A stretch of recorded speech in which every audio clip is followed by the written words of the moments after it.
Yo, what's up guys? It's Noah here, and in today's video, I'm going to be talking through a couple player props I like on Prizepicks for the Week 1 college football slate. Now, for this video specifically, we're going to be talking about the games on Thursday. So we do have a slate of games Thursday, we do have a slate of games on Friday, and then obviously on Saturday is when we have like a ton of games. Typically, there's going to be games on Thursday, Friday for college football, and then you have the big slates on Saturday.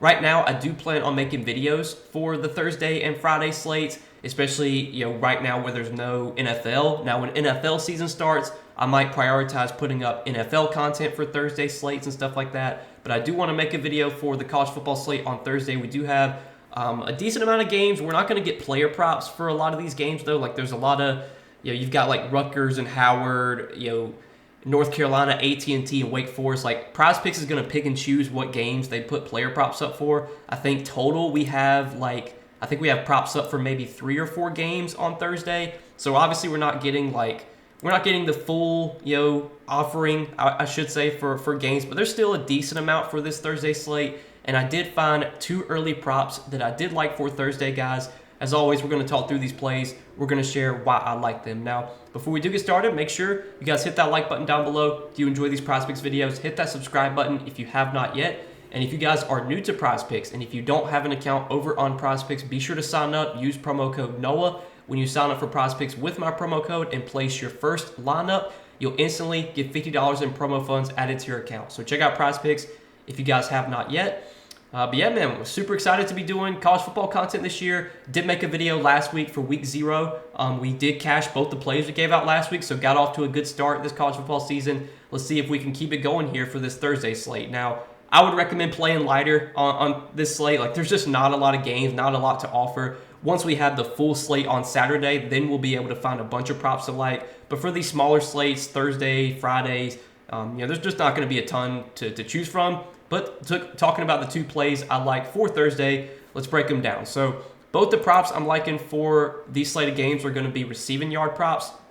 And the first one that I like is going to be Kevin Concepcion. We're going to take him for more than 73.5 receiving yards here. So NC State is massive favorites at home Thursday against Western Carolina. This game has a 60.5 total, so there's obviously expected to be a lot of points scored in this game, and a lot of those points are expected to be scored by NC State. I think NC State has like a 47 team total. They're favored by 32.5.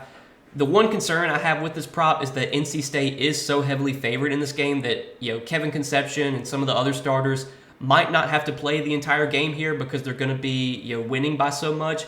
But if it does get to that point where NC State is able to pull their starters because they have such a big lead, that probably means that a lot of these guys have already put up pretty big numbers. And looking at NC State this year, they're going to have a new quarterback under center. They got Grayson McCall, who transferred from Coastal Carolina. Last season, they had Brennan Armstrong quarterback, who is more of a dual threat quarterback. He's a guy that could use his legs, wasn't much of a pocket passer.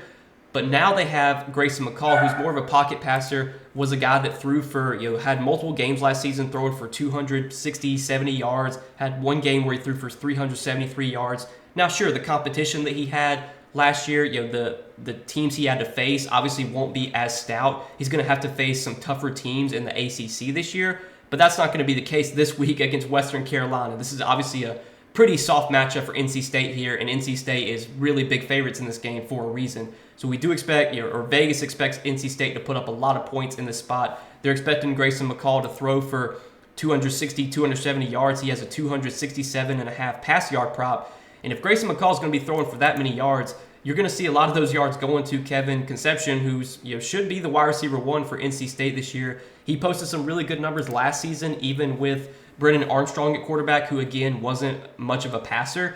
However, Kevin Concepcion did play 4 games last season without Brennan Armstrong. There was a stretch where I don't know if Armstrong was injured or maybe they did a quarterback change, but we did see Mason Morris start 4 games last year for NC State, who is more of a passer than a runner.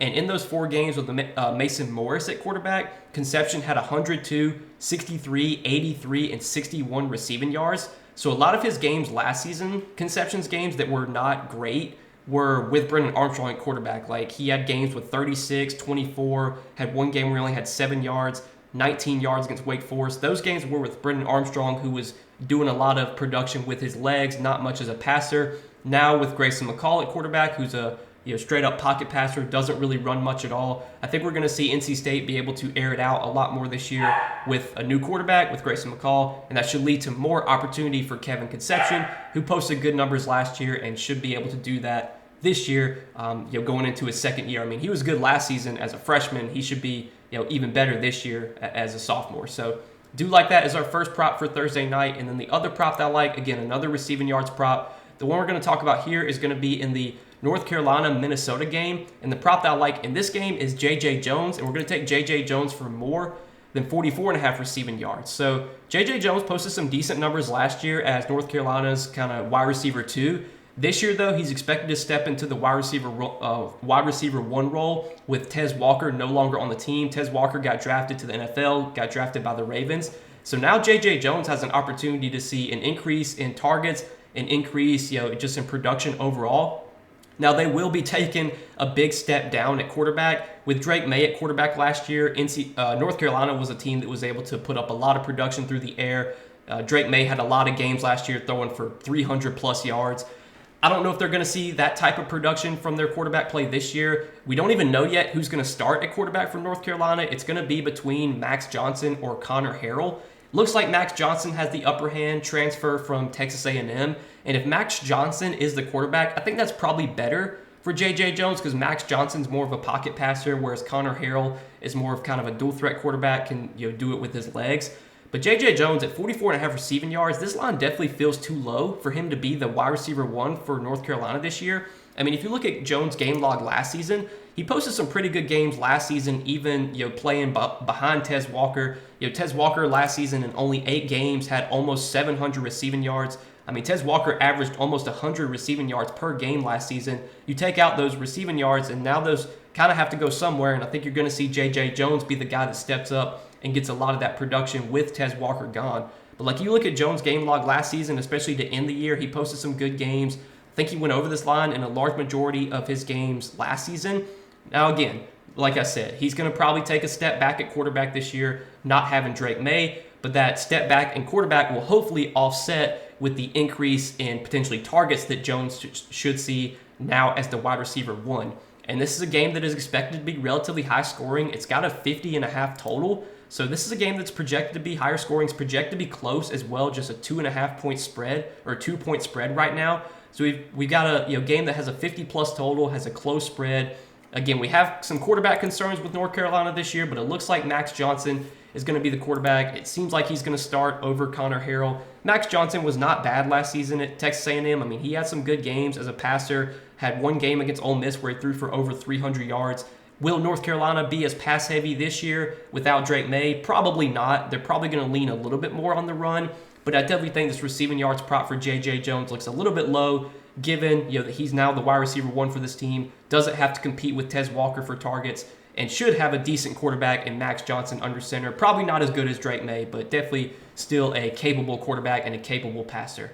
So I do like this prop as well. J.J. Jones, we're going to take him for more than 44.5 receiving yards. So these are the 2 props, guys, that we're going to roll with for Thursday's college football slate for week 1. Again, the slate is not great. I mean, there's only like 3 or 4 games available on Prizepicks for player props.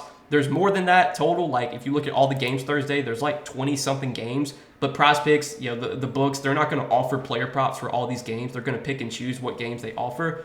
But we still got like 3 or 4 games to choose from. These are the 2 props I like for Thursday. I'll try and make a video for Friday as well. Don't know how many props we have up for Friday's games. I think there's only like 2 or 3 games available on Prizepicks for Friday, but I'll try and make a video for Friday too. And then obviously for Saturday, I'll definitely have a video up for Saturday talking through props that I like for Saturday's slate. So yeah, man, we're here. Week 1 is here. Officially starts on Thursday. Could not be more excited to be doing college football content this year. We got off to a good start last week for week 0, cashing both of our plays. Hopefully we can do that again here for these for this slate on Thursday. Cash both these plays for the Thursday slate. But again, guys, if you enjoy these Prizepicks videos, if they help you out, make sure to hit that like button down below. Make sure to hit that subscribe button if you have not yet. And again, if you guys don't have an account over on Prizepicks, be sure to sign up. Use promo code NOAH when you sign up for Prizepicks with my promo code. Place your first $5 lineup. You'll instantly get $50 in promo funds added to your account. So check out Prizepicks if you have not yet. But good luck this week, guys. Thanks as always for watching and supporting the content. We'll see you guys in the next video. Peace.